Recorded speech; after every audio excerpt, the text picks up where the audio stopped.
മേഘാലയയുടെ സംസ്ഥാന മൃഗമാണ് മേഘപ്പുലി. ഏകാന്ത ജീവിയായ മേഘപ്പുലിയുടെ ശരീരത്തിലെ ചതുരാകൃതിയിലുള്ള അടയാളങ്ങളാണ് ഇതിനെ തിരിച്ചറിയാൻ സഹായിക്കുന്നത്. ഈ അടയാളങ്ങൾ വാലിലെത്തുമ്പോൾ വളയങ്ങളായി മാറുന്നു. ഈ അടയാളങ്ങൾ മേഘങ്ങൾ നീങ്ങുന്നത് പോലെ കാഴ്ചയിൽ തോന്നും. മേഘങ്ങളോട് സാദൃശ്യമുള്ള പാറ്റേണുകളാണ് ഈ പുലിയുടെ പ്രത്യേകത. അതിനാലാണ് ഇവയ്ക്ക് മേഘപ്പുലി എന്ന പേര് ലഭിച്ചത്. താഴ്ന്ന ഉയരത്തിലുള്ള നിത്യഹരിത മഴക്കാടുകളിലാണ് വസിക്കുന്നത്.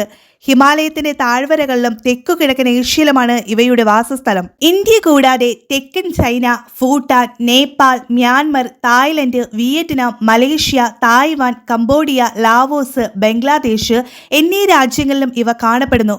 1 മീറ്റർ മാത്രം ഉയരമുള്ള പുലികളുടെ കൂട്ടത്തിൽ വലിപ്പം കുറഞ്ഞവയാണ് മേഘപ്പുലികൾ. ഇവയുടെ ശരീരത്തിന്റെ വലിപ്പം ഏതാണ്ട് 65 മുതൽ 115 സെന്റിമീറ്ററാണ്. 11 മുതൽ 20 കിലോഗ്രാം വരെ ഭാരമുണ്ടാകും. ചെറിയ കാലുകളും വീതിയേറിയ പാദങ്ങളുമുള്ള ഇവ അതിവേഗക്കാരും മരം കയറാൻ വിദഗ്ധരുമാണ്. ഇളം മഞ്ഞ നിറത്തിലും കടും തവിട്ട് നിറത്തിലുമാണ് ഇവയെ കണ്ടെത്തിയിട്ടുള്ളത്. വളരെ നീളം കൂടിയ വാലും പല്ലുകളും ഇവയ്ക്കുണ്ട്. നീണ്ട ഉളിപ്പല്ലുകൾ ഇവയുടെ സവിശേഷതയാണ്. നേരിയ ശബ്ദം പോലും തിരിച്ചറിയാനും അകലെയുള്ള കാഴ്ചകൾ വ്യക്തമായി കാണാനും മേഘപ്പുലിക്ക് കഴിവുണ്ട്. ഈ കൂട്ടർ നിലത്തിറങ്ങുന്നത് വിരളമാണ്. മരത്തിലാണ് ജീവിതത്തിന്റെ ഏറിയ പങ്കും കഴിച്ചുകൂട്ടുന്നത്. മേഘപ്പുലികൾ മരത്തിലിരുന്ന് ഇരയുടെ സാന്നിധ്യം മനസ്സിലാക്കിയ ശേഷം ഇരയുടെ മുകളിലേക്ക് ചാടി വീഴുന്നു.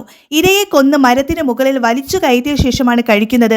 വലിയ സസ്തനികൾ, ഉരകങ്ങൾ, പക്ഷികൾ എന്നിവയാണ് ഇരകൾ. മരത്തിൽ തൂങ്ങിക്കിടക്കുവാനും തലകീഴായി ഇറങ്ങാനും ഇവയ്ക്ക് സാധിക്കും. രാത്രിയിലാണ് ഇവ ഊർജ്ജസ്വലത കൂടുതൽ കാണിക്കുന്നത്. പകൽ വിശ്രമിക്കുകയാണ് പതിവ്. സസ്തനികളായ ഇവ കുഞ്ഞുങ്ങളെ പോലും മരപ്പൊത്തിലാണ് വളർത്തുന്നത്. പ്രായപൂർത്തിയാകുമ്പോഴാണ് കുഞ്ഞിനെ പുറത്തു കൊണ്ടുവരുന്നത്. വനനശീകരണവും ആവാസ വ്യവസ്ഥയുടെ കോട്ടവും വേട്ടയുമാണ് ഇവയുടെ എണ്ണം ഗണ്യമായി കുറയാൻ കാരണം. വംശനാശ ഭീഷണി നേരിടുന്ന ജീവികളുടെ പട്ടികയിൽപ്പെടുന്ന മൃഗമാണിവ.